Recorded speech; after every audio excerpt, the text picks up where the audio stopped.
Clint Eastwood once said, a man has to know his limitations. It's 11 o'clock Friday morning. I've already taken my truck, had the oil changed, tire rotated, crap like that. So I got down here in the basement shop to tackle an ongoing project. Replacing the wore out, dry rotted tires on my spreader so I could use spreader to spread stuff such as fertilizer and lime in my pasture. Well, it's not going as planned, folks. It's just not going as planned. I don't know. But my limitations, number one, this hand. It's still not working right. If I try too hard, I'm gonna suffer for days. So I've given up. I've already given up for today. But I'm trying to make this new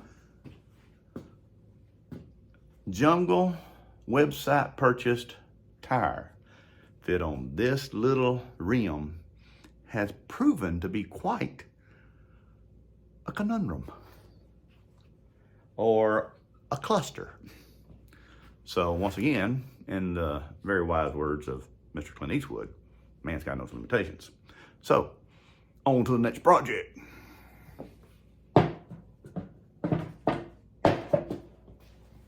I'm back.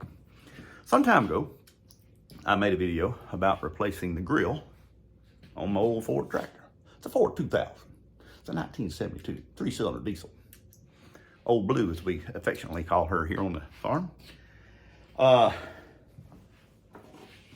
last summer, I was bush hogging. Now, you know, we've always called it bush hogging here around the house.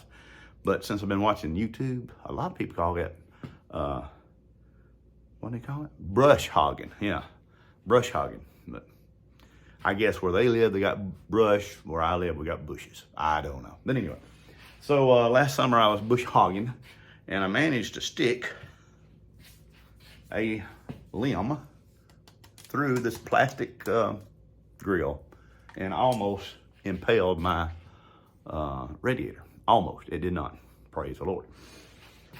So I have chosen to replace this. I've got my buddy Don working on a further brush guard to go on to the brush guard that's actually on the tractor right now. But now what holds that little plastic thing to the tractor is this little deal right here. It's removable in the field very easily, so you can knock, you know, trash and so forth out of your grill so that your radiator can breathe better. And these little foo bars are held on by another foo bar. Now this was lost. I don't know, it had to happen when the stick impaled the plastic grill. So I went on the Jungle website. Now, if you don't know what the Jungle website is, just think about it just for a minute. If you've never watched Vice Grip Garage, you're probably really confused, but the Jungle website, just think. So I went on the Jungle website and I found something very similar to this, except it didn't have this V shape to it. It was more flat, and it definitely didn't have these little lips, these little 90 degrees here. $12, so I bought them. Didn't work. These things made out of spring steel, and it would not fit in the receptacle in my tractor. No matter how hard I tried to manipulate these things without breaking them, I finally broke them. So, but the Amazon guy dropped a hint there.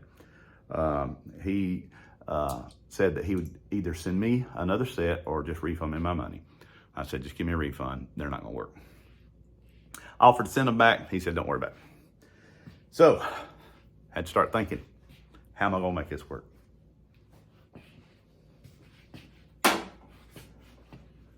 How am I gonna make it work? How, people? Build Back Better sure as heck worked. So I had to think. So this is what happened. So I started channeling my engine, Chatry mechanic, redneck engineering mind. And I'm thinking, you know, what I need is a clip. Of course, that's a clip, but I need a clip that would fit here. Can't find one. Like I said, one found on Amazon didn't work. Even my local John Deere dealership could find the same thing. I said, nope, won't work. So I thought, you know, I need one of them clippy things like they use in cars. A clippy thing.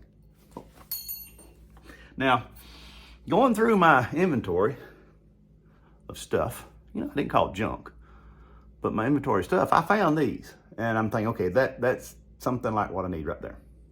But this is not big enough. So I went to the Tractor Supply place and I found something. Let's see here. Can I get you where you can see it? Ah, there we go. All right. This is just a big one of these. Big one. And it's got a 3/8 by 18 thread in it. And guess what? It works. Now, the only thing I had to do was modify the hole in my plastic grill so that it would accept the 3/8 diameter bolt. Now, be very careful if you do this because these are plastic and you will break them. Ask me how I know. I'll show you how I know.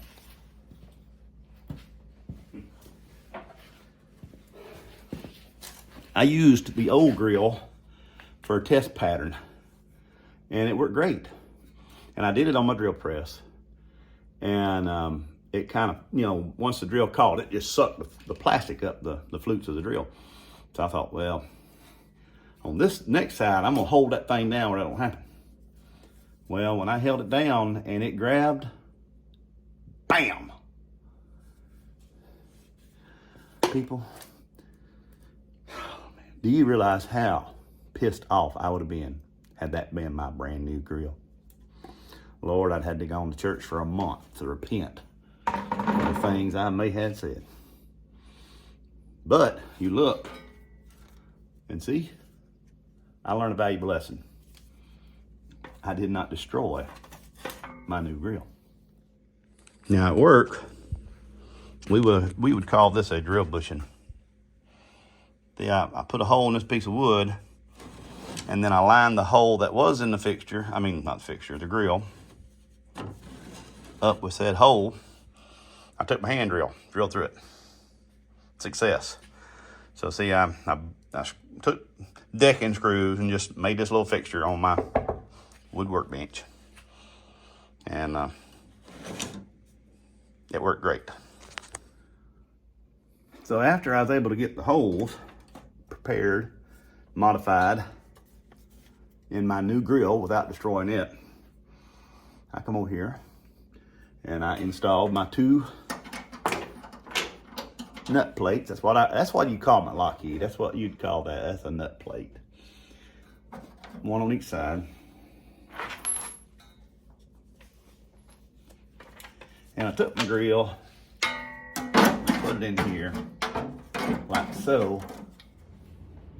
So, by making the little fixture, I was able to get the hole stepped up in my new grill. It's not the most friendly thing to work with. Well, you know, I got this big brush guard in the way. That don't help much. But sometimes it's kind of hard to get the nut and the nut plate lined up. But once you get it lined up, it's there. And you know, that's what it's all about, making something work that don't want to work.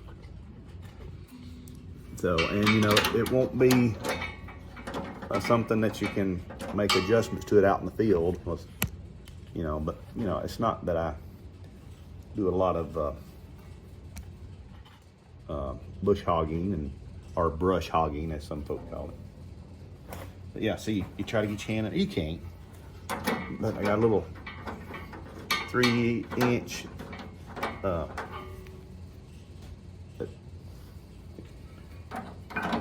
socket extension, and then I just run by hand tight, you know, finger tight. I'm not worried about it coming loose, nothing like it.